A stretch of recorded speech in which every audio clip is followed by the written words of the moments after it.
Сәлеметсіздер ме балалар? Менің аты-жөнім Сағынғалиев Дәурен Наурызбайұлы. Бүгін біз сіздермен адам қоғам құқық пәнінен алғашқы сабағымызды бастайтын боламыз. Бұл курсымыз, видео курсымыз 5 сабақтан тұрады. 5 сабақтың ішінде ең маңызды деген тақырыптарды атап өтуге тырысамыз.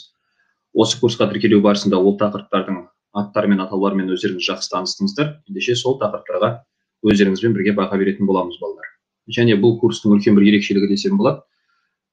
Міне қазір бірінші кезекте біз ОБТ-ға бекітілген оқулықтардың тізімін атап өтеміз. Екінші кезекте терминологиялық сөздікпен жұмыстанамыз. Ал одан кейін жекелеген тақырыпшалармен байланысты тест деңгейінде қамтылып жүрген қандай сұрақтар бар, соларға талдау жасайтын боламыз. Әрине біздің сабақтағы талдауларымыз тек қана тест деңгейінде қамтылып жүрген сұрақтармен ғана емес, жалпы менің құқық пәнінен тәжірибеме тікелей негізделіп отырып жасалады. Сондықтан бұл курс өздеріңіз үшін өте пайдалы, жүйелі әрі ауқымды курстардың бірі болады деп есептеймін. Ендеше балалар, бірінші кезекте ОБТ-ға бекітілген оқулықтардың тізіміне тоқталайық. Алғашқы оқулығымыз, жалпы бірден атап өтейін, біздің ОБТ-ға бекітілген оқулықтарымыздың барлығы мектеп баспасының оқулығы балалар. Өздеріңізге көріп тұрсыздар деп ойлаймын. Ендеше міне 9-шы сыныптың оқулығы, мектеп баспасы, оқулықтың шыққан жылы 2013. Әрине 9-шы сыныпта бір ғана оқулықтың бекітілгендігін өздері жақсы білесіздер балалар. 10-шы сыныптың оқулығына қатысты қоғамдық гуманитарлық бағыттың оқулығын назарларыңызға ұсынамын. Сыртқы мұқабасы міне мынандай оқулық, 10-шы сыныптың ОБТ-ға бекітілген мектеп баспасының 2014 жылы шыққан оқулығы бар. Ал дәл сол 10-шы сыныптың жаратылыстану математикалық бағытындағы оқулық міне мына бір оқулық. Ол да мектеп баспасынан шыққан, әрине, 2014 жылғы оқулық. 11-ші сыныпқа қатысты қоғамдық гуманитарлық бағыттағы мектеп баспасының 2015 жылғы оқулығы, сыртқы мұқабасы міне осындай балалар. Ал 11-ші сыныптың жаратылыстану математикалық бағытындағы оқулығы міне көріп тұрсыздар, бұл да мектеп баспасынан 2015 жылы шыққан, сыртқы мұқабасы міне осындай балалар. Сонымен жаңа жоғарыда атап өткенімдей, терминологиялық сөздіктерге тоқталатын боламыз. Әрине бірінші кезекте 9-шы сыныпта көп кездесетін термин анықтамаларға көңіл бөлеміз балалар. Ендеше соларға назар салып отырайық. Алғашқы терминімізден бастайық. Алғашқы беріліп отқан бізде термин диктаторлық әдістермен жалғыз адам басқаратын саяси режимнің түрі деп берілген, және оны авторитаризм деп анықтаған балалар. Жалпы авторитаризм мәселесіне қатысты өздеріңіз жақсы білетін бір түсініктің бірі, бұл жеке бір адамның билігі және адамдардың құқықтары мен бостандықтарына елеулі түрде зиян келетіндігін атап өтуіміз керек. Диктатор деген кезде енді елдің ішінде бір әскери тәртіптің орнауы туралы дерек өздеріңізге өте жақсы таныс деп ойлаймын балалар. Бұл енді мәселенің бір жағы балалар. Диктаторлық деп отырмыз, немесе авторитаризм деп отырмыз. Көп жағдайда авторитарлық жүйені айтқан кезде де бұны тоталитаризм мен демократияның екеуінің арасындағы белгілі бір сәйкестіктерді өзінің бойына сіңірген жүйе деп атайды. Ендеше көріп тұрсыздар, диктаторлық әдістермен жалғыз адам басқаратын саяси режим авторитаризм болар. Ендеше көріп тұрғандарыңыздай авторитаризм деген түсінікті айтқан кезде біз жалғыз адамның басқару туралы атап өтеміз болар. Екінші бір терминге назар салып қарасаңыздар, елдің жергілікті тұрғындары автохтонды халық екендігін атап өткен. Мысалы, біздің Қазақстанның жағдайында автохтонды халық қазақтар екендігін ұмытпауымыз керек балалар. Яғни автохтонды халық деген ұғым ұлтты қай халықтың өкілдері құрайтын болса, онда сол халық автохтонды халық болып есептеледі. Біздің жағдайымызда Қазақстандағы автохтонды халық ол қазақ халқы балалар. Әрине, терминдермен жұмыстану барысында өздеріңізге жақсы таныс көп терминдерге тоқталмайын балалар. Баса атап өтуге тиіс терминдердің қатарына ғана тоқталып отырамын. Бас пайдасынан гөрі өзінің мүддесін ойлау, күйттеу деген түсінік бар. Бізде альтруизм деген, енді бұл кішкене бір эгоистік көзқараспен қолданылатын түсініктердің бірі, көріп тұрған шығарсыздар. Өзінің бас пайдасынан гөрі мүддесін ойлау, күйттеу дейді. Бұл ретте эгоистік бағытқа қарама-қарсы балалар. Енді бұл ретте неге қарама-қарсы деп көріп тұрған шығарсыздар. Яғни қара бастың қамын ғана ойламайды, жұрттың да мүддесін ойлап, соған жағдай жасайтын, соған талпынатын адамдарды біздер альтруисттер дейміз балалар. Сонымен қатар антропология дегенге қатысты тоқталып өтім келіп тұр. Енді антропология ұғымы өздеріңізге өте жақсы таныс. Жалпы адамның сыртқы биологиялық қасиеттері негізінде зерттеу жүргізетін ғылым саласы екендігі белгілі. Ал жалпы антропология деген ұғымды сіздер тағы да қай жерден кезіктірдіңіздер балалар. Термин сұрақтардан тыс антропология ұғымынан қамтылатын тағы бір жері бар. Бұл адам мәселесімен айналысатын ғылым салалары деген балалар. Ол ретте бірқатар ғылым салаларын білесіздер.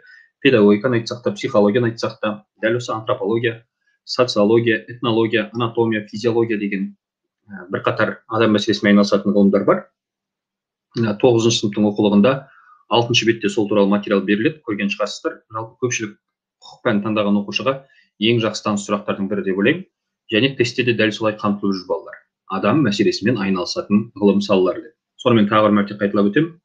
Педагогика дедім, психология дедім, антропология дедім, социология дедім, этнология және анатомияны ұмытпаңыздар балалар. Бұның барлығы да адам мәселесімен айналысатын ғылым салалары. Ал антропология дегеніміз адамның сыртқы биологиялық қасиеттеріне сүйене отырып зерттеу жүргізу дедік. Ресми жарияланған бағдарламалық мәселе дейді, декларация дейді. Енді біз бүгінгі сабағымызда, жалпы бұл келесі сабақтарымызда ерекше атап өткіміз келетін дүниелердің бірі, біз Қазақстан тарихымен және дүниежүзі тарих пәндерімен сабақтастықта қарастыратын боламыз.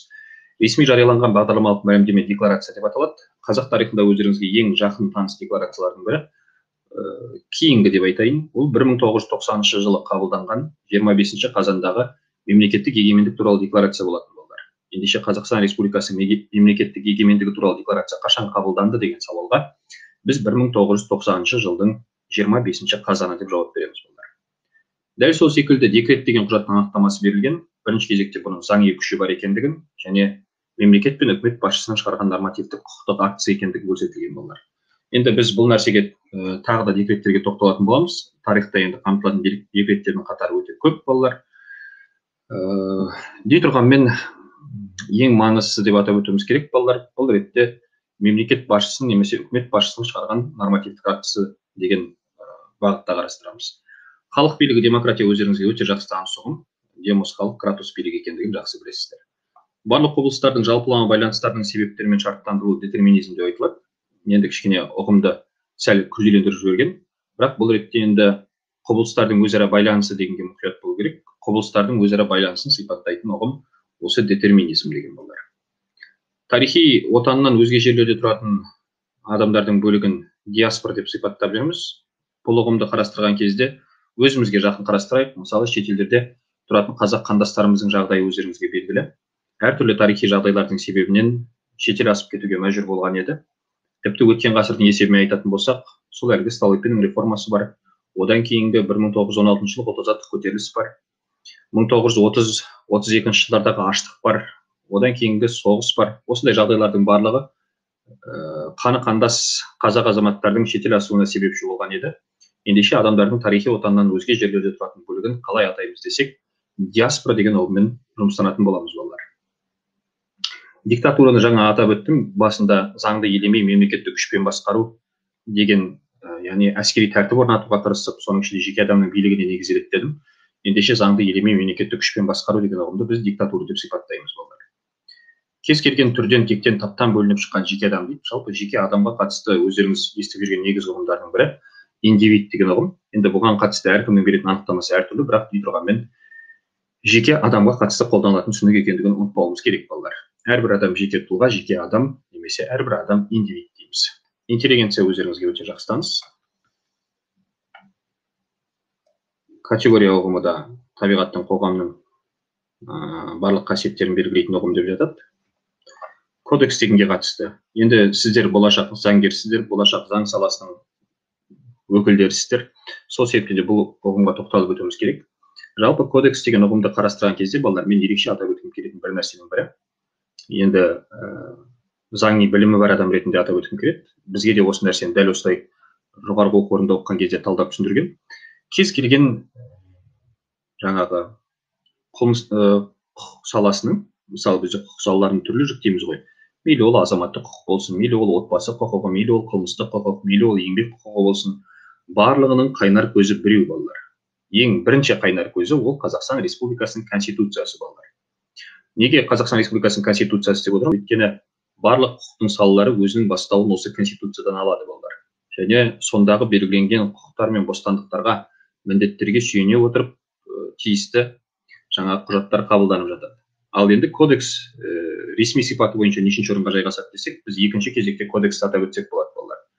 Мысалы, біздің жағдайымызда Қазақстанда азаматтық кодекс бар екендігін білесіздер, қылмыстық кодекс бар екендігін білесіздер, еңбек кодексі бар, дәл солай неке және ерлі-зайыптылық туралы кодекс бар деген секілді. Яғни бұл қатарда шексіз жалғастыра беруге болады, құқық салаларымен байланыстыра отырып. Ендеше атап өткім келіп тұрған негізгі мәселелердің бірі, барлық құқық салалары өзінің бастауын Конституциядан алады, ал одан кейінгі жаңағы заңдарды талдап, түсіндіріп, әрбір ұғымға тоқталып, қылмыстық құқық болса мысалы, қылмыстың белгілеріне, оның санаттарына, оның гипотезасына, диспозициясына, санкциясына тоқтала отырып, анық түсіндірмелер беретін заңдар жинағын балалар кодекс дейміз. Мысалы, қарапайым кодекске келтірілетін мысалдардың бірі, былай деп атап өтейік. Қылмыстық кодекстің 176 бабы дейміз мысалы. Мен мысал ретінде қарастырып отырмын. Белгілі бір қылмыстың бабы беріледі, және ол үшін қанша жыл бас бостандығынан айыру мерзімі немесе бас бостандығын шектеу көзделгендігі туралы айтылады. Немесе салынатын айыппұлдың сомасы көрсетіліп отырады дегендей. Яғни бұның барлығы қайда жинақталады десек, кодексте жинақталады балалар. Және атап өттім, бұл кодекстердің қатары өте көп деп. Әрбір құқық саласына байланысты жеке-жеке кодекстер бар бізде қабылданған. Енді бірден атап өтейін, мысалы азаматтық кодексті алсаңыздар да, қылмыстық кодексті алсаңыздар да, біздер ерекше атап өтетін жеріміз ол жалпы бөлімнен тұрады және ерекше бөлімнен тұрады балалар. Яғни дәл осындай іргелі құқық салалары екі бөлімді қамтиды. Тиісті жазалау шаралары қолданылатын құқық салаларында екі бөлім бар дедім балалар. Жалпы бөлім және ерекше бөлім. Оны өздеріңізде жұмыстану барысында аңғарған шығарсыздар. Мысалы азаматтық кодекстің бөлімдерін ата десе, жалпы және ерекше бөлімнен тұрады деген секілді. Жалпы бөлімнің және ерекше бөлімнің бір-бірінен айырмашылығы қандай мысалы? Жалпы бөлімде анықтамалар, олардың мысалдары берілетін болса, ал ерекше бөлімде қандай санкция қолданатындығы, қандай жазалау шаралары болатындығын атап өтеді балалар. Осыған мұқият назар аударасыздар. Тәуелсіз мемлекеттердің одағын қарастырып отырмыз, және ол ұғымды біз конфедерация деп белгілеп отырмыз балалар. Осы бір мәлімдемеге де мұқият назар аударасыздар. Тәуелсіз мемлекеттердің одағы қалай аталады дегенде конфедерация дейміз. Оның мысалына кейін тоқталамыз. Діни наным дегенде конфессия деп берген, мен бірақ өзім дәл осы пікірді қолдай бермеймін. Менің түсінігімде конфессия деген діни наным ғана емес, сонымен қатар діндердің басын қосатын ұғым десем де болады. Мысалы, біздің елімізде түрлі конфессияның өкілдері бар.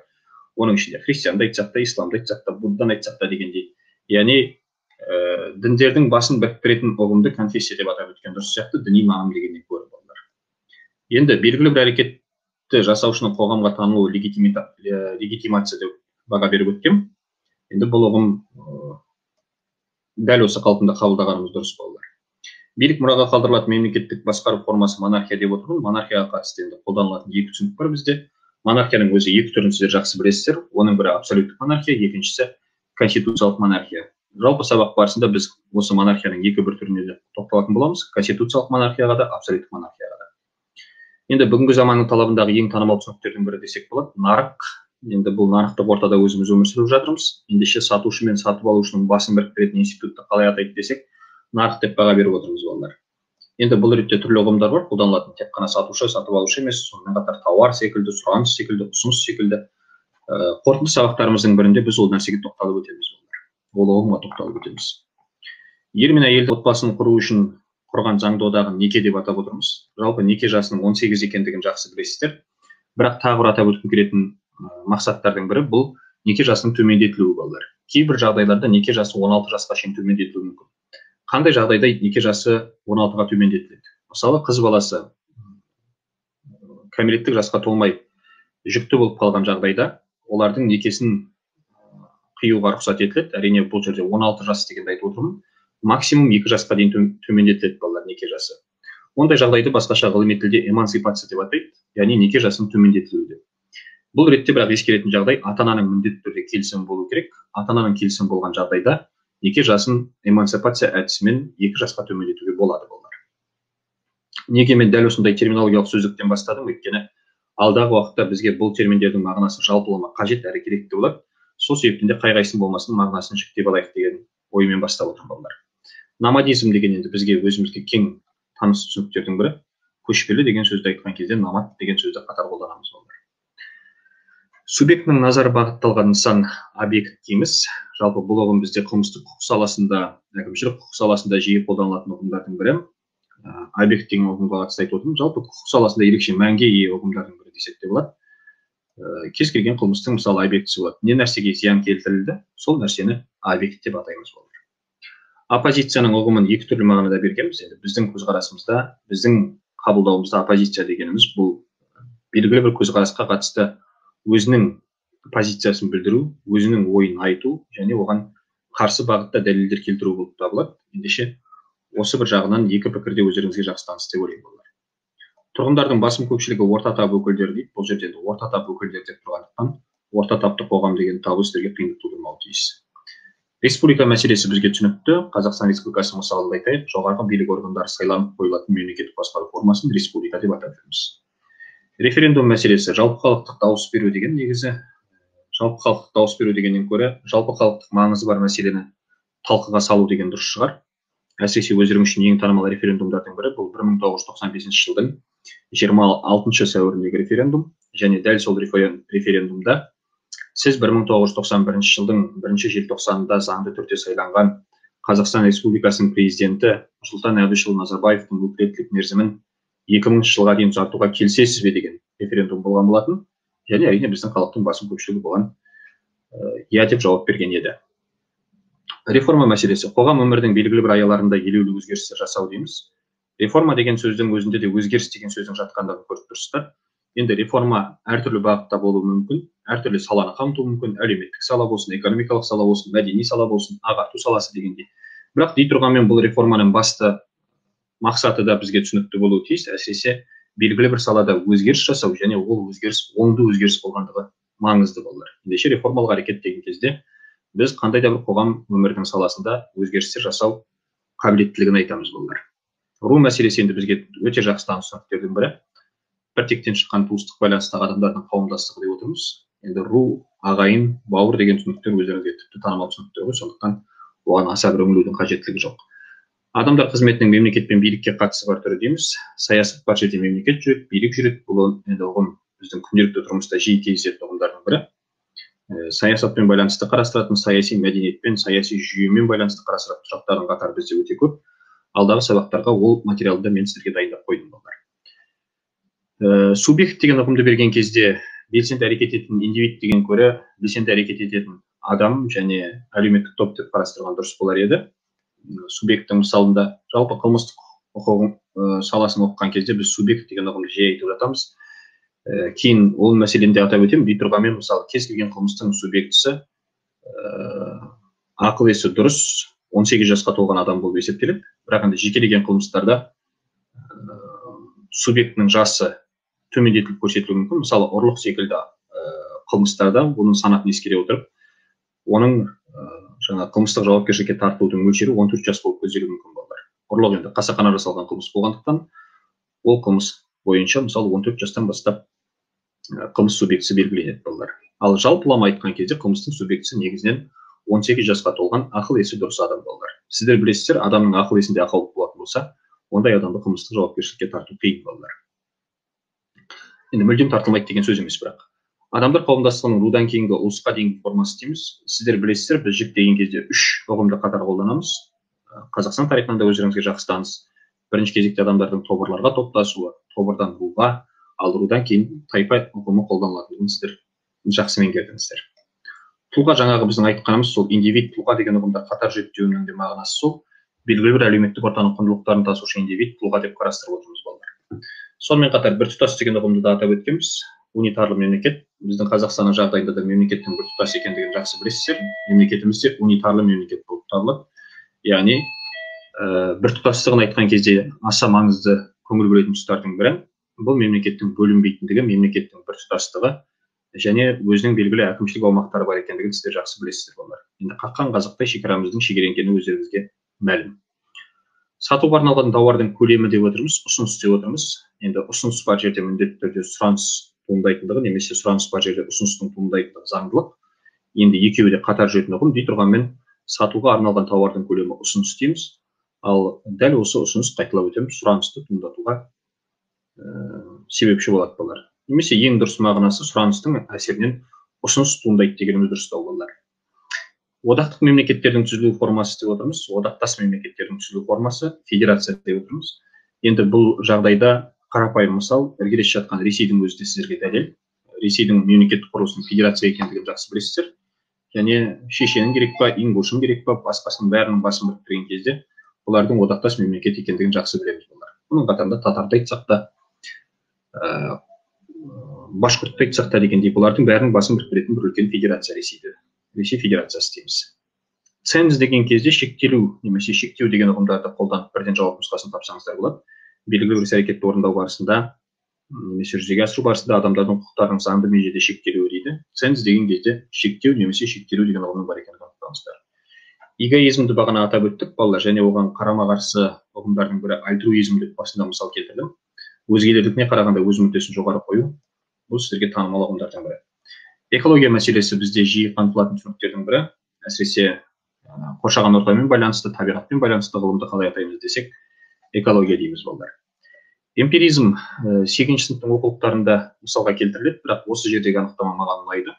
Білімнің бәрі тәжірибеге негізделеді деген бағыт қалай аталады десе, эмпиризм, яғни тәжірибе міндетті түрде жетілдіріліп отыру керек, білім бар жерде тәжірибе қатар жүру керек деген ұғымды қамтитын бағыт эмпиризм деп аталады балалар.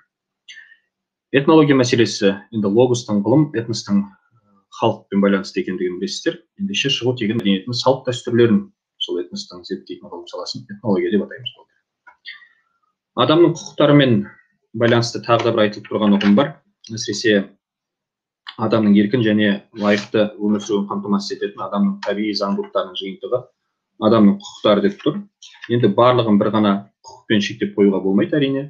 Бұл ретте ерекше атап өтетінім адамның құқықтары деген мәселеде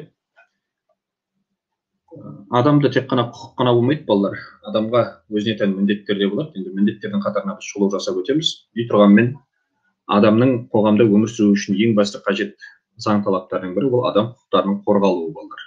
Ол жағы өздеріңізге жақсы таныс деп ойлаймын. Азаматтың әрекет қабілеттілігі туралы анықтама берілген. Кәмелетке толғанда, яғни 18 жасқа толғаннан кейін толық көлемінде пайда болатын азаматтық міндеттерді орындау қабілеттілігі деген ұғым сіздердің назарларыңызға ұсынылған. Және дәл осы ұғымды қарастыра отырып, мен әрекет қабілеттілік мәселесінде толықтырғым келеді, әсіресе өздеріңіздің естеріңізде болсын. Толық әрекет қабілеттілік деген ұғым бар балалар. Толық әрекет қабілеттілік дегеніміз бұл 18 жастан бастап қалыптасатын түсініктердің бірі балалар. Толық әрекет қабілеттілікке қатысты айтып отырмын. Жалпы бізде енді әрекет қабілеттілікке қатысты қосымшалар да енгізіліп жатады. Мысалы, 16 жас пен 18 жастың аралығын айтқан кезде ішінара әрекет қабілеттілік деген секілді ұғым қолданылады. Ішінара әрекет қабілеттілік дегеніміз не? Яғни толық әрекет қабілеттілікпен салыстырған кезде ол жерде кішкене шектеулердің бар екендігін атап өту керек. Мысалы, қандай да бір келісімшартқа қол қою барысында бұл жерде шектелген нысандар болады. Ал бірақ бұндай әрекет қабілеттіліктің туындауына адамның 16 жасқа толуын ескеріп отырмыз, өйткені сіздер білесіздер, дәл осы сәттен бастап жеке төлқұжат алуға мүмкіндігі бар, яғни жеке басын куәландыратын құжат алуға. Сол себептен балалар біз ішінара әрекет қабілеттілікке ие болады деп айтамыз. Ал толық әрекет қабілеттілікке ие болуыңыз, мысалы 18 жастан бастап, бізде білесіздер, сайлауға қатысудың жас мөлшері 18 жаспен байланысты, некеге тұру жасы 18 жаспен байланысты, қандай да бір келісімшартқа қол қоюымыз, ол да тағы да 18 жаспен байланысты балалар. Дәл осы мысалдарды ескере отырып, балалар, біз жаңағы ерекше атап өтетіндеріміздің бірі толық әрекет қабілеттілік және ішінара әрекет қабілеттілік балалар.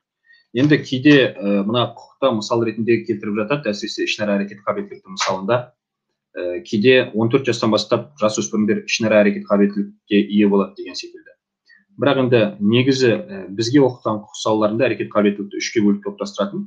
Бірақ енді мектеп оқулығына сүйеніп айтатын болсақ, ішінара әрекет қабілеттілік 14 пен 18 жас аралығы, ал толық әрекет қабілеттілік 18 жастан бастап деп берілген балалар. Осыған мұқият боларсыздар, мына жерде кішкене толық көлемде деген сөзді асыра қолданып жүрген. Кәмелетке толғанда, яғни 18 жастан бастап толық көлемде пайдаланатын азаматтардың міндеттерді орындау қабілеттілігі, бұл азаматтардың толық әрекет қабілеттілігі болуы тиіс балалар. Мен бұл менің мысалымда айтып отқан дүние, енді тәжірибемде кездескен дүние болғандықтан өздеріңіздің назарларыңызға ұсынып отырмын. 18 жасқа кәмелетке толмаған адам енді бала деген ұғым бізге шартты түрде түсінікті балалар. Субъектінің заң құжаттары арқылы танылатын және қорғалатын өзіне тиесілі мүлікті өз қалауынша иелену, пайдалану және оған билік ету құқығы деген анықтама берілген. Жалпы енді азаматтық құқықты қарастырған кезде біз бұл ұғымды міндетті түрде қолданамыз балалар. Әсіресе иелену, пайдалану және билік ету деген секілді құқықтарды. Бірақ енді ерекше атап өткім келетін тағы дүниелердің бірі балалар, осы тақырыбымызға қосымша ретінде. Мына иелену, пайдалану және билік ету дегенді бізде қосымша тағы толықтырып жатады балалар. Қандай ұғыммен толықтыратындығына тоқталып өтейін. Мына билік ету құқығын кейде өктемдік ету құқығы деп те жазып жатады балалар. Осыған мұқият боларсыздар, өкімдік ету құқығы деп жатады. Яғни меншік жүйесінің қандай құқықтары бар деген кезде біз айтамыз. Оның иелену құқығы бар, пайдалану құқығы бар және оған билік ету немесе өкімдік ету құқығы дейміз балалар. Осыған мұқият назар аударуларыңызды сұраймын. Ал енді жалпы азаматтық құқықта өздеріңіз білетін тағы бір ұғым бар. Жалпы азаматтық құқық дегеніміз не деген кезде меншікпен байланысты, соның ішінде мүліктік және мүліктік емес, бірақ мүліктік емес және мүлікпен байланысы бар қатынастарды зерттейтін құқықтың саласын біз азаматтық құқық деп қарастырып жүрміз балалар. Сол себептен де бұл иелену, пайдалану және оған билік ету құқығы немесе меншік құқығы бұл азаматтық құқық саласында қолданылатын негізгі құқықтық ұғымдардың бірі балалар. Және натурализация деген терминге тоқталып отырмын. Мен дәл бізде тест деңгейінде көп қамтылып жүрген натурализациямен байланысты сұрақ жоқ. Дей тұрғанмен шетелдіктер мен азаматтығы жоқ адамдарды Қазақстан Республикасының азаматтығына қабылдау деп көрсеткен. Натурализация ұғымын тіпті футбол жанкүйері болсаңыз, бұл сіздерге жақсы таныс шығар. Белгілі бір мысалы елдің азаматын біздің Қазақстан құрамасының қатарына қосу үшін ол азамат міндетті түрде натурализациядан өтіп Қазақстан Республикасының азаматтығын қабылдау керек. Салықтар қайтарымсыз және өтеусіз сипатта болатын бюджетке төленетін міндетті ақшалай төлемдер. Біз енді өзіміздің салығымызды мемлекетке, егер өздеріңіз де жұмыс істеп болашақта қаражат тауып жатсаңыздар, белгілі бір мекеменің мүшесі болып немесе мемлекеттік мекемеде жұмыс істесеңіздер, міндетті түрде мемлекеттің пайдасына табыс салығын төлеп отырасыздар балалар. Сондай салық төлеп отыратын адамды, бюджетке төленетін міндетті төлемдерді төлеуші адамдарды салық төлеуші деп атаймыз. Табиғи ресурстар ұғымы өздеріңізге түсінікті. Жер қойнауы, ондағы қазба байлықтары, су мен өсімдіктер, жануарлар дүниесі, табиғи ресурстар. Кәсіпқойлық негізде заңды көмек көрсететін адам, адвокат. Енді адвокат деген ұғымның толық түсінікті болу үшін тағы бір нәрсені атап өтуіміз керек. Адвокат болу үшін қойылатын негізгі талаптардың бірі, сіздерге таныс та болар деп ойлаймын. Бұл оның адвокаттық лицензиясының болуы балалар. Міндетті түрде адвокаттың лицензиясы болуы керек. Дәл сол лицензия бар жағдайда ол сот процестерінде немесе одан тыс кәсіпқойлық негізде адвокаттық көмек көрсете алады. Президентімізге бағынатын және оған есеп беретін ұлттық қауіпсіздікті қамтамасыз ету күштерінің құрамдас бөлігі болып табылатын органдар бар. Солардың бірі арнаулы мемлекеттік органдар. Енді оған кейін тоқтала жатам болар. Бірақ ең бастысы ұмытпау керек ұғымдардың бірі оның президентке тікелей бағынатындығы және есеп беретіндігін ұмытпауымыз керек балалар. Қоғамдық қатынас мүшелігіндегі барлығының қатал түрде орындауға тиісті құқық нормалар десек, заңдылық деген түсініктің бар екендігі сіздерге жақсы таныс. Яғни заң талаптарын орындау міндеттілігі бұл жерде айтқымыз келетіні. Қоғамға зиян келтіретін және заң бойынша жазаланатын қоғамға қарсы әрекет құқық бұзушылық деп сипаттап отырмыз. Құқық бұзушылық деген кезде қоғамға келтірілген зиян мәселесінің жаңағы басты назарға алынатындығы түсінікті. Ендеше бұл ретте қылмыс деген ұғыммен байланыстыра отырып қарастырайық. Жалпы қылмыс деген ұғымды қарастырған кезде мына құқық бұзушылық оған тән ұғымдардың бірі. Қылмыс дегенде біз қылмыстық бап бойынша жазалау мүмкіндігімен тыйым салынған қоғамға қауіпті әрекет немесе әрекетсіздік деп қарастырамыз. Қылмыстық кодексте дәл солай беріледі. Жазалау қатерімен тыйым салынған айыпты қоғамға қауіпті әрекет немесе әрекетсіздік деп. Дәл осындай қылмыстың кесірінен қоғамға зиян келтіріліп, және ол заң бойынша жазаға тартылып жатады. Қылмыстың өтеуінің жаза екендігін жақсы білесіздер. Ендеше қоғамға зиян келтірілген жағдайда оның құқық бұзушылық екендігін анықтау қиын емес деп ойлаймын. Правонарушение дейміз ғой. Барлығы бірдей заңға бағынатын мемлекет құқықтық мемлекет дейміз. Енді Қазақстан әлі құқықтық мемлекет бола қойған жоқ, бірақ соған талпынып жүр. Енді құқықтық мемлекет болу үшін де әрбір адамның заң талаптарын білу және оны теңдей сақтау маңызды. Енді дәл сол деңгейге жетуіміз үшін қоғамдық санада үлкен өзгерістер орын алуы тиіс. Соның ішінде құқық пен заңдылыққа негізделген қоғамдық қарым-қатынастың құқықтық тәртіпті сақтаудың үлкен маңыздылығы бар балалар. Прокуратура бұл енді мемлекеттің мүддесін жақтайтын орган десек те болады. Көріп тұрғандарыңыздай заң бұзушылықты анықтайтын мемлекетті сот алдында жақтайтын орган прокуратура деп қарастырып отырмыз балалар. Бұған да назар аударуларыңызды сұраймын. Прокуратура мәселесін біз дәл осымен шектеп қоймаймыз. Бізде қамтылатын сұрақтардың қатары бар, әсіресе прокуратурамен байланысты. Ендеше бұларға біз алдағы сабақтарда қосымша тоқталып өтетін боламыз балалар. Прокуратурамен байланысты. Енді ұжымдағы адам мәселесімен байланысты тақырып бар балалар. Мектеп оқулығында 37-ші бетте беріледі. Сол 37-ші беттегі ұжымдағы адам деген параграф 7-ні ашып қарастырсаңыздар, сол жерде тестте қамтылып жүрген қарым-қатынас ұғымының анықтамасы берілген балалар. Енді қарым-қатынас дегенде тек қана осы бір анықтамамен шектеп қойыңыздар демеймін. Мысалы, дәл сол оқулықтың 32-ші бетінде қарым-қатынас деп адамдардың қызметті бірлесіп істеу қажеттілігінен туындайтын адамның өзге адаммен және адамдар тобымен қауышуын, өзара әрекеттесудің біртұтас стратегиясын жасап шығаруын, сонымен қатар жаңағы кері байланыс арқылы оның салдарлары туралы айтылады деп жатады. Енді бұл 32-ші бетте берілген анықтама балалар 9-шы сыныпта. Ал бірақ мен сіздердің назарларыңызға ұсынып отырған анықтама бұл тестте жиі кездесетін анықтама. Байқап тұрғандарыңдай, адамдардың өзара әрекеттесу формасы, өзара ақпарат алмасу және эмоциялық қарым-қатынас актісі. Қалай болғанда да көріп тұрған шығарсыздар, қарым-қатынас бар жерде бір-бірімен тығыз байланыс бар, ақпарат алмасу, эмоциялық қарым-қатынас, мысалы хал ахуал сұрасу, жағдай сұрасу, бір істі бірлесіп істеу, бұның бәрі әрине қарым-қатынасқа негізделетіндігі түсінікті. Яғни қарым-қатынас деген ұғымды айтқан кезде біз жеке адам туралы айтпаймыз, қарым-қатынасты айтқан кезде біз адамдардың тобы немесе жаңағы кем дегенде екі адамның бір-бірімен сұхбаттасуы десек те болады, әрекеттесуі десек те болады. Яғни бір істі бірлесіп істеу қажеттілігінен туындайтын қарым-қатынас десек те болады. Бұл ұғымды біз қарым-қатынас деп қарастырып отырмыз балалар. Сонымен қатар осы беттен ауытқымай, яғни 37-ші беттен ауытқымай, жаңылмасам 36-ші бетте болу керек, делдалдық туралы ұғым берілген шығар балалар. Екі жақты, бір жақты немесе жанама байланыс түрінде жүзеге асып отыратын қарым-қатынас түрі дейді. Делдалдық деген. Енді бұл жерде жаңағы делдалдық қарым-қатынас деген кезде бұл ретте енді тікелей адамдардың арасындағы қарым-қатынас емес, бұл ретте қосымша тетіктерді іске қосу балалар. Мысалы, министрлік жеке адаммен жолығудың орнына өзінің хабарламасын газет, журнал арқылы, радио үндеулер арқылы беріп жатуы мүмкін, теледидар арқылы, радио арқылы дегендей. Бұның барлығы да балалар қарым-қатынас, бірақ бұл делдалдық. Былайша айтқанда орыстар посредничество дейді ғой, посредник арқылы дейді. Дәл сол секілді біздің жүйемізде делдалдық қарым-қатынас дегеніміз көріп тұрғандарындай екі жақты, бір жақты немесе жанама байланыс түрінде жүзеге асырылатын қарым-қатынастың формасы деп отырмыз. Дәл сол қарым-қатынас мәселесін қарастыра отырып, балалар, біз оның жақтарын қарастырып отырмыз. Қарым-қатынастың үш жағы бар деп, оның ішінде коммуникативті, оның ішінде перцептивті, оның ішінде интерактивті деп қарастырып отырмыз балалар. Енді әрқайсысына жеке-жеке тоқталатын болсақ, тесттегі мүмкіндігін ескере отырып, тестте қалай келу ықтималдығын ескере отырып, бұрынғы тесттердің тәжірибесін негізге ала отырып, мен әдеттегідей сіздерге қажетті сөздерді қара түспен белгілеп қойдым. Мысалы, адамдар арасындағы еңбек үдерісінің өзара әрекеттесуі нәтижесінде ой, ақпарат, идеялар алмасуының негізінде жүзеге асатын қарым-қатынас қалай аталады десе, жауабын коммуникативті деп беріп отырмыз балалар. Бұл ретте мұқият назар аударатындарыңыз, коммуникативті қарым-қатынасқа тән қандай ұғымдар бар деген кезде, яғни бұл ретте ойдың, ақпараттың, идеяның алмасатындығына мұқият назар аудару керек балалар. Сөйлемнің ішіндегі ең мәнді әрі өзекті тұсын байқаған шығарсыздар деп ойлаймын. Коммуникативті қарым-қатынаста ой, ақпарат, идея деген ұғым қатар жүреді балалар. Сонымен қатар перцептивті жаққа байланысты қабылдау, түсіну, бағалау деген дүниені айтқам. Енді бұның ішінде біреуді қабылдау, біреулердің жаңағы ойын, ниетін, саған деген әрекетін қабылдау, оны түсіну және оны бағалау перцептивті қарым-қатынас дейді. Енді бұл жағынан алғанда психологиялық фактордың басым екендігін атап өтуіміз керек балалар.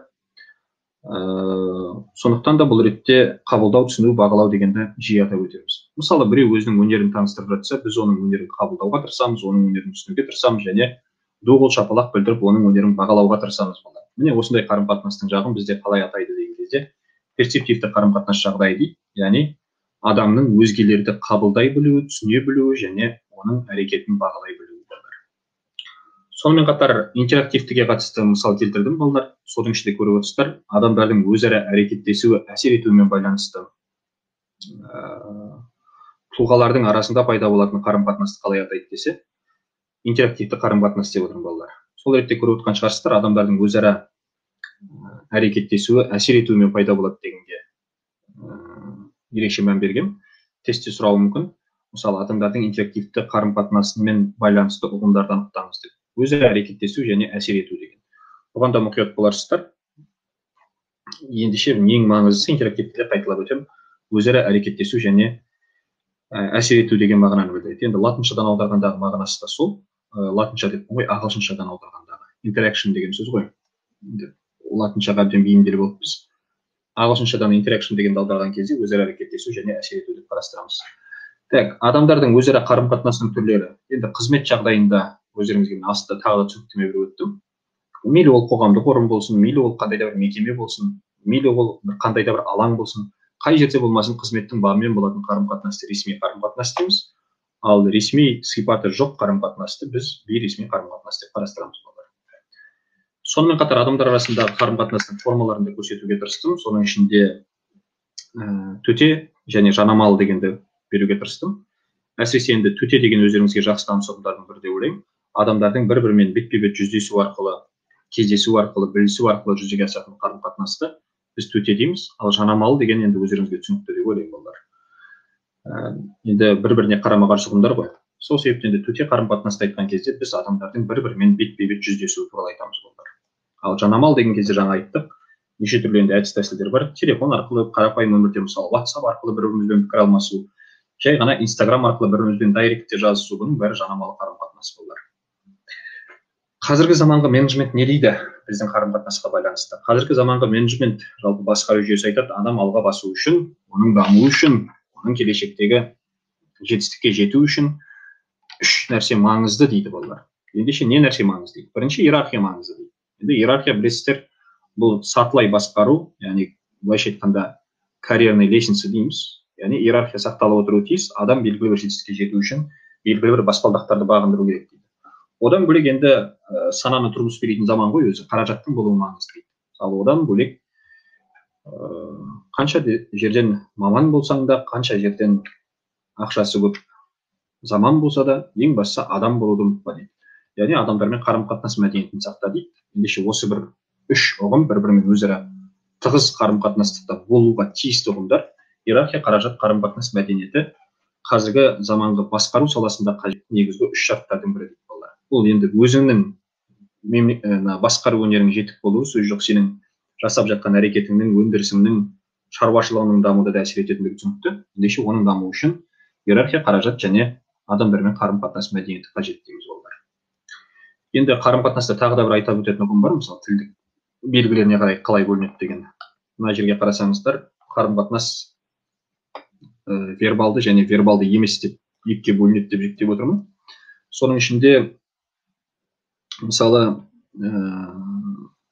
адамдардың бір-бірімен қарым-қатынасқа түсуінде вербалды дегеніміз кәдімгі күнделікті өмірде өздерімізбен бір-бірімізбен пікірлесе отырып, ой пікірімізді білдіріп сөйлесуді біз вербалды қарым-қатынас дейтін болсақ, ал вербалды емес қарым-қатынасты айтқан кезде біз көбінесе мына қарапайым WhatsApp-тағы смайликтарды мысалға келтірсек болады, неше түрлі символдарды қолдана отырып, өзіміздің эмоциямызды, жай-күйімізді, көңілімізді білдіруге тырыссақ, оны вербалды емес қарым-қатынас дейміз.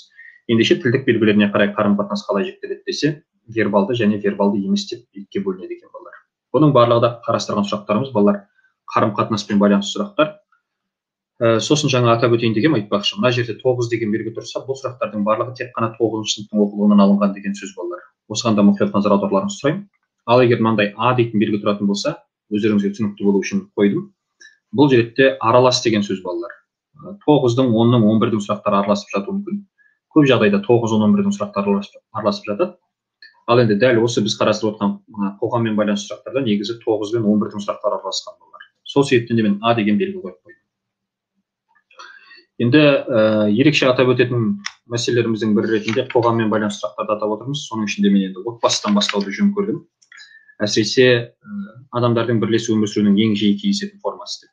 Енді отбасы деген сөзді айту үшін кем дегенде екі адамның тағдыры сипатталатындығы түсінікті. Ер мен әйелден басталып, одан кейін бала шағаның қатарымен ол нәрсе көбейіп жатады. Енді отбасы деген ұғымды айтқан кезде тек қана екі адаммен ғана емес, тума-туыспен де, ерлі-зайыптылардан бөлек ағайын, жекжат, жұрағатпен де қарастырып жатамыз ғой. Ол туралы енді менің бір ұсынған анықтамаларымның бірі бар. Осы онлайн видеокурс барысында мен сіздердің назарларыңызға ұсынамын балалар. Материалдық дүниенің бір бөлшегі ретіндегі адамдардың табиғатпен және өзара байланыста бола отырып бірлесу формасы деген мысал келтіргем.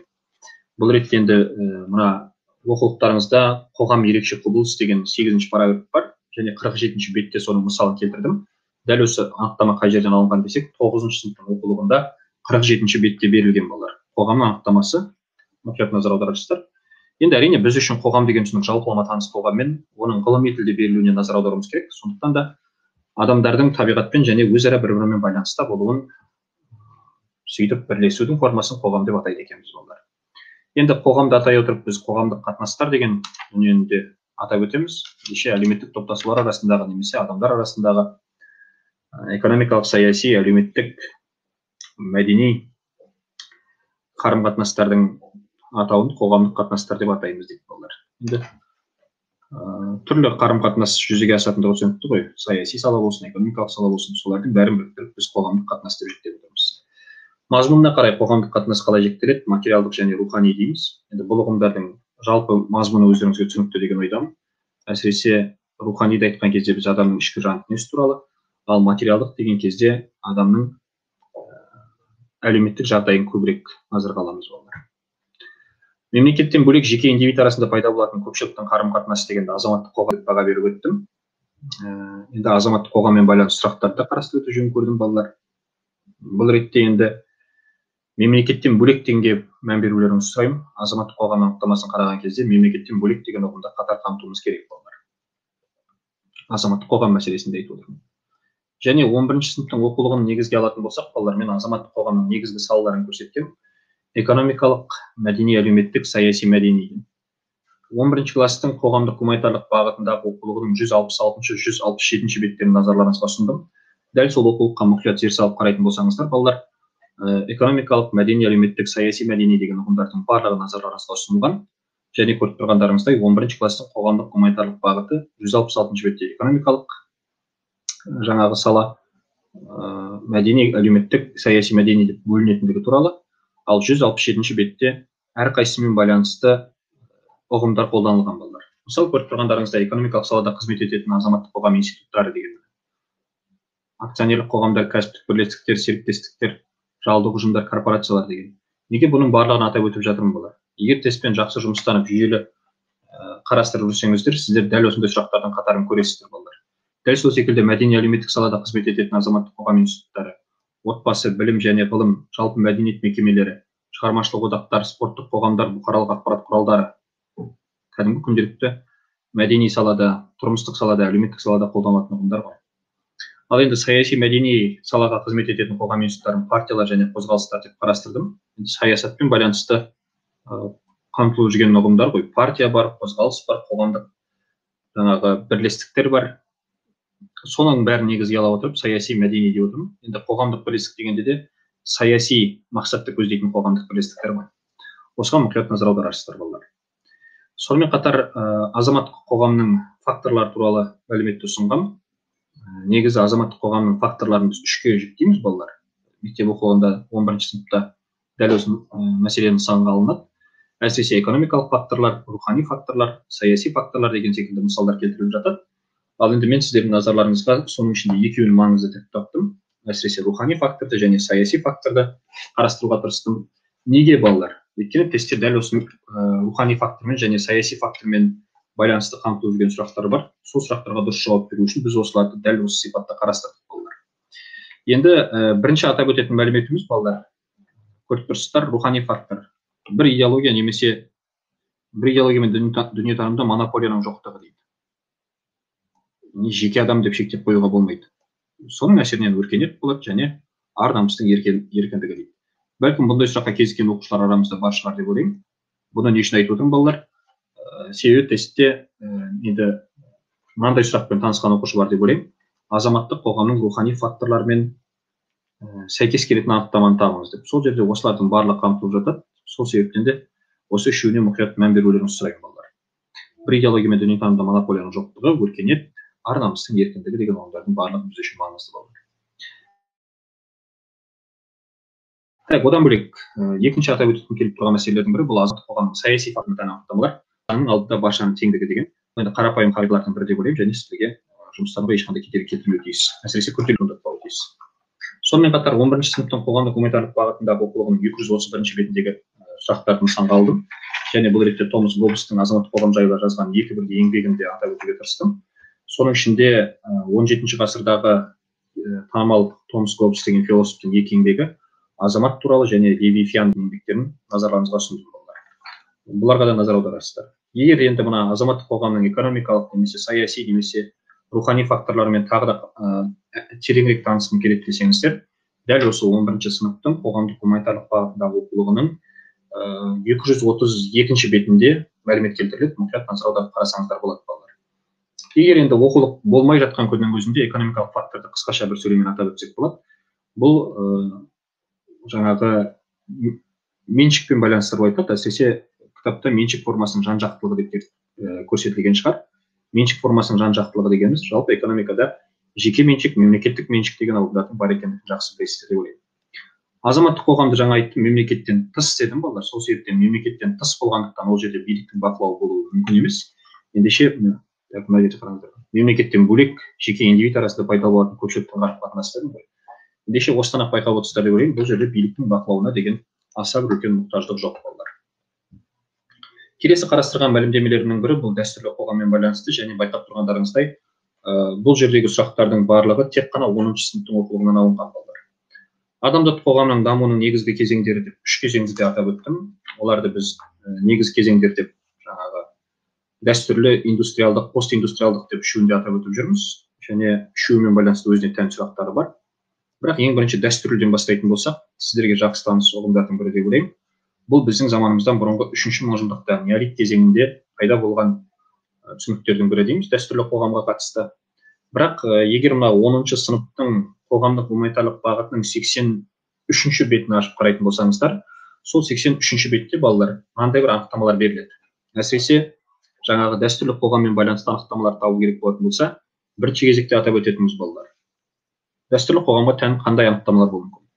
Бірінші анықтамамыз адамдардың отырықшылыққа қадам басуы. Екіншісі, отырықшылықтың бір дәлелі ретінде жіп иіру немесе тоқымашылықпен айналысу балалар. Соның жіп иіру мен мата тоқымашылығының басталуы. Үшінші атап өтетініміз енді адамдардың неше түрлі құрал жабдықтар мен ыдыс-аяқ өндірісін дамытуы. Осыған да мән бересіздер. Әсіресе сіздер білесіздер, неолитте адамдардың көзек мұра жасап, қыш құмыралар заманы деп аталғанды өздеріңізге жақсы таныс. Ендеше осы бір сұрақты дәптерлеріңізге конспект жасап бекітіп қойсаңыздар да болады. Дәстүрлі қоғамға тән анықтамалар десек, біріншісі отырықшылыққа қадам басу, екіншісі жіп иіру мен мата тоқымашылығының дамуы, үшіншісі ауыл шаруашылығының құрал жабдықтары мен ыдыс-аяқ өндірісінің дамуы деп қалды. Осылайша үшке жіктеп қойсаңыздар болады. Немесе жаңа атап өттім, 10-шы сыныпта 83-ші бетте назарларыңызға ұсынылады дәстүрлі қоғаммен байланысты анықтамалар. Дәстүрлі қоғамда тәжірибелік практикалық сипатқа ие білім деп атап көрсеттім, және оны авторитарлық деген. Енді бұл кезеңде дәстүрлі қоғамда өктемдік етудің, адамдардың бір-біріне үстемдік жүргізуінің өте жақсы дамығандығын сіздер жақсы білесіздер. Сондықтан да бұл жерде өктемдік ету құқығының бар болғандығын ескере отырып, нағыз тәжірибелік практикалық сипатқа ие болған бұл авторитарлық білім деп көрсеттім болар. Сонымен қатар дәстүрлі қоғаммен байланысты сұрақтар сол 10-ші класста да назарға алынып отырады, әсіресе жаратылыстану математикалық бағытта 10-ші бетте дедім. Енді екі бағытта да бар ғой бұл сұрақ. Неге деген сұрақ туындаған кезде ата-бабамыз солай істеген деп жауап берген дейді. Дәстүрлі дегенді көріп тұрған шығарсыздар. Сол бұрыннан бері атадан балаға мирас болып жалғасып келе жатқан дәстүрлер туралы айтамыз. Солардың істеген іс-әрекеттерінің жалғасын айтамыз. Сондықтан бұл жерде логически жауап беруге қиындық тудырмайды деп ойлаймын. Мысалы, дәстүр деген кезде біз нені айтамыз? Салт дәстүрді айтамыз, әдет-ғұрыпты, олардың тұрмысын айтамыз. Ендеше өнеркәсіпке дейінгі өткен заманның әдет-ғұрыптары мен салт дәстүрлері басымдыққа ие болатын қоғам десек, тағы да кеттік. Сол анықтаманың жетегінде біз дәстүрлі қоғам деп қарастырамыз олар. Екіншісі, адамдардың өмірі өзгелер, құдайлар, ата-бабалар мен қаһармандар ашқан әрекеттердің үздіксіз қайталануы деп есептейтін қоғам дейді. Көріп тұрсыздар, бұл жерде тағы да дәстүрлі деп тұрмын, өйткені ата-бабалар дегеннен ақ түсінікті деп ойлаймын. Солардың әрекеттерінің қайталануы, дәстүр деген өзі сол ғой, солар жасаған нәрсені қайталап отыру, мүмкіндігінше жаңғыртуға тырысу, бірақ солардың жасаған дұрыс іс-әрекеттерін бүгінгі күнге дейін сол қалпында, қаз қалпында сақтап жеткізу ғой. Ендеше сол дәстүрлі қоғамның сатыларының өзінде жіктегенбіз. Дүниежүзі тарихындағыдай байқап тұрғандарыңдай алғашқы қауымдық, одан кейін құл иеленушілік, одан кейін феодалдық деп топтастырамыз бұлар. Ал енді индустриалдық қоғам, бұл енді дамудағы жаңа сатылардың бірі, технологиялық жетістіктермен байланысты немесе техникамен байланысты деп жатамыз. Әсіресе енді осы ретте адамзаттың күнделікті тұрмысында технологиялық жетістіктердің жарыққа шыққандығын, сол индустрияның отанының ағылшындар екендігін сіздермен атап өткен едік. Дәл соның ішінде енді бұл бірінші кезекте немен байланысты деген кезде техника, технология дегеннің бәрінің шығуы бұл еңбек өнімділігіне әкеліп соғатын ұғымдардың бірі. Яғни еңбектің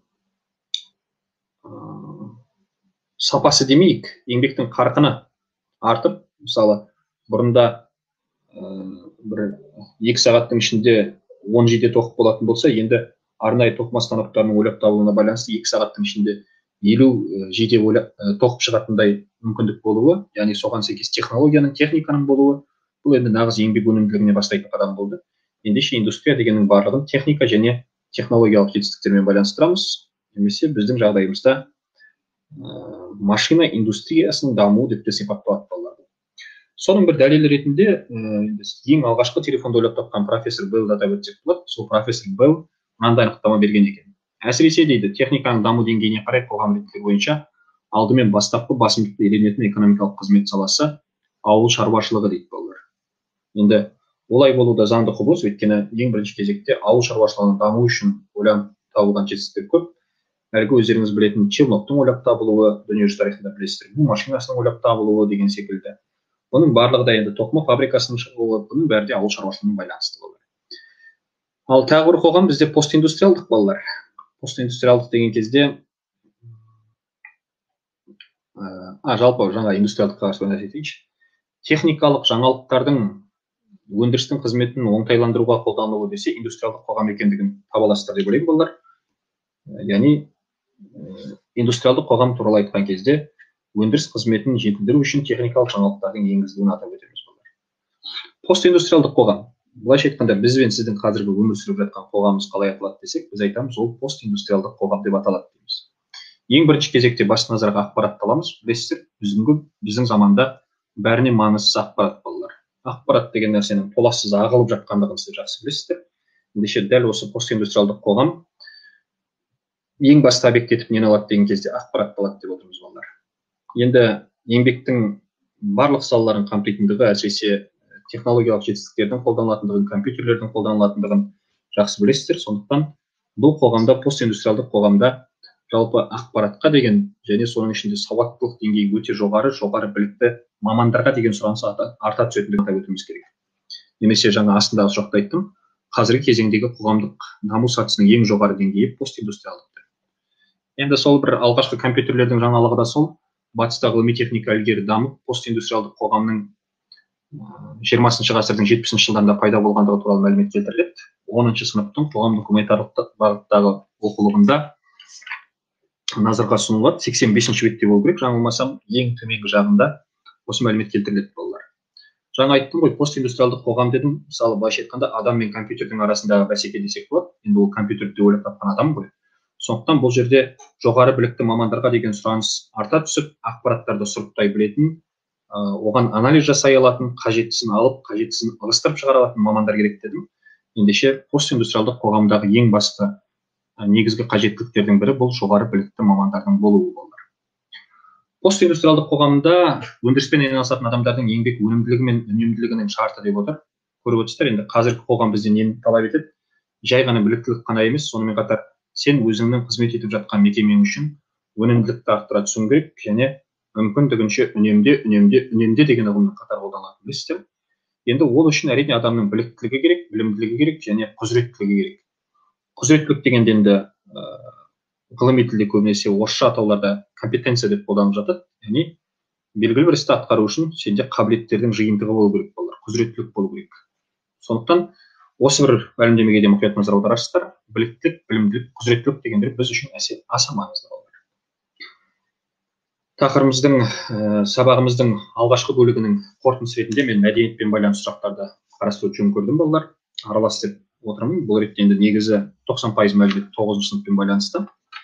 Дей тұрғанмен балалар, сабақтың алғашқы бөлігі деуім, бізде бір сабақтың өзі кем дегенде нақтыланған 2 сағаттан тұрады. Яғни бізде 2 сағаттан кем емес, 2 сағаттың көлемінде сабақ өтеді.